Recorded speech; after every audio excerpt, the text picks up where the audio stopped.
empty bank account. That was me in 2015. Watching my parents work hard all their lives to give us a better education made me determined not to let their sacrifices go to waste. I couldn't just sit back, I had to act. Within a year, I had saved my first £10,000, or the equivalent of $12,500. I would be lying if I said it was easy.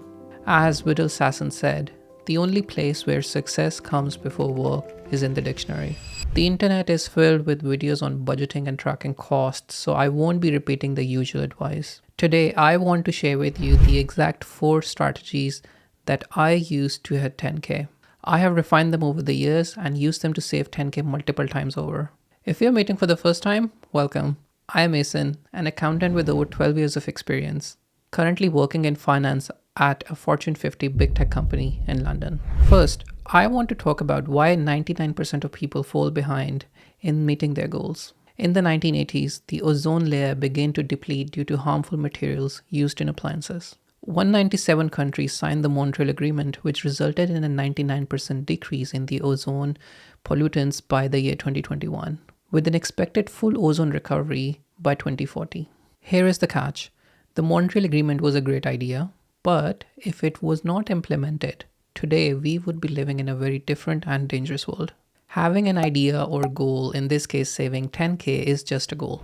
The reason why 99% people fall behind is that they never execute on their goals. If you want to save 10K, then you need to be ready to execute on the strategies I share in this video. As Ralph Emerson once said, an ounce of action is worth a ton of theory. Ideas are only powerful if they're acted on. Now you might be thinking it's easier for me to say you need to act.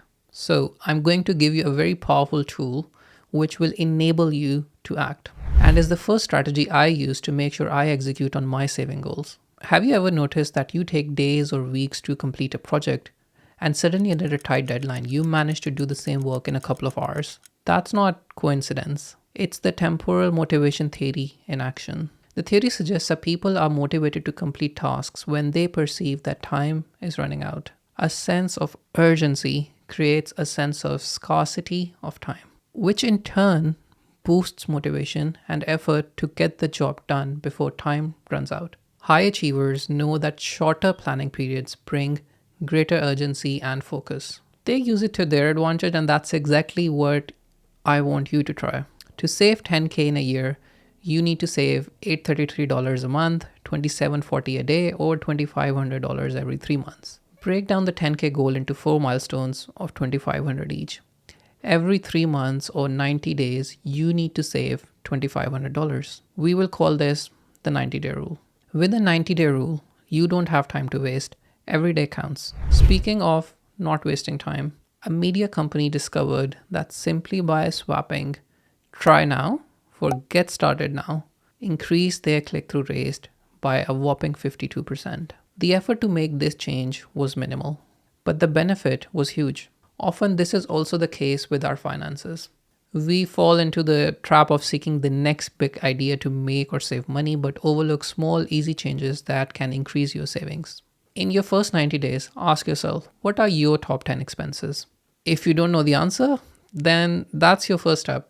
Track all your spending in a spreadsheet, diary, or app, whatever works for you. Next, assess if they're all necessary. Could you maintain your lifestyle without some of those? My biggest low-hanging fruit was cutting down on eating out from 3 to 5 times a week to just once over the weekends, which alone saved me more than £4,000 over 12 months. On average, Americans can save up to $5,339 by cutting out on non-essential spending. Think of it like this. If you manage to save an extra 5.3K, that's the equivalent of investing $133,475 in the stock market at a 4% annual dividend. Making an extra $133K to earn that dividend is much harder than making those changes to save an extra 5K. So the next step I took required some self-discipline and effort, but the savings totally justified the sacrifice. Try to remember how you packed for a week-long vacation the last time. You prioritize essentials like clothes, phone charger, and passport, etc. due to the weight limit, as their absence can kind of ruin your trip. Those are your needs. Extras like multiple shoes or taking a PlayStation with you are wants. They might make the trip more fun, but you don't necessarily need them. Life is much like that, only it's a much longer journey. Will Rogers once said, "Too many people spend money they earned to buy things they don't want to impress people that they don't like."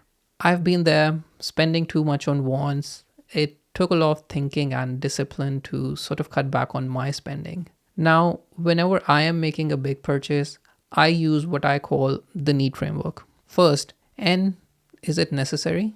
Do I absolutely need this? Next, E, is it effective? Will it do what I need it to do? Then, E, what's the expense? Can I afford it? But also, what am I giving up by buying this? Every dollar spent could be a dollar saved or invested elsewhere. Finally, D, is it durable?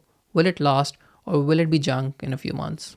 For the next 9 months, apply the NEAT framework for all purchases above $100 or pounds if you're based in the UK. If a purchase doesn't meet the criteria, just skip it and don't look back.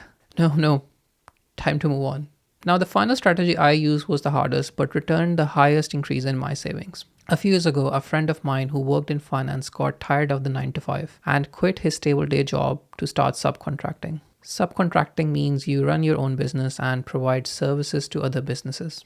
You are not their employee and don't get typical benefits, but you get to pick your clients and the type of work you do. At first, it seemed too risky leaving a stable job, but his first subcontracting role brought a 50% increase. After that contract ended, he landed another one paying £1,000 per day, nearly double his full-time salary while working on his own terms. He was the same person with the same skills, but being in the right place, he made in 6 months what would have taken a year in his old job.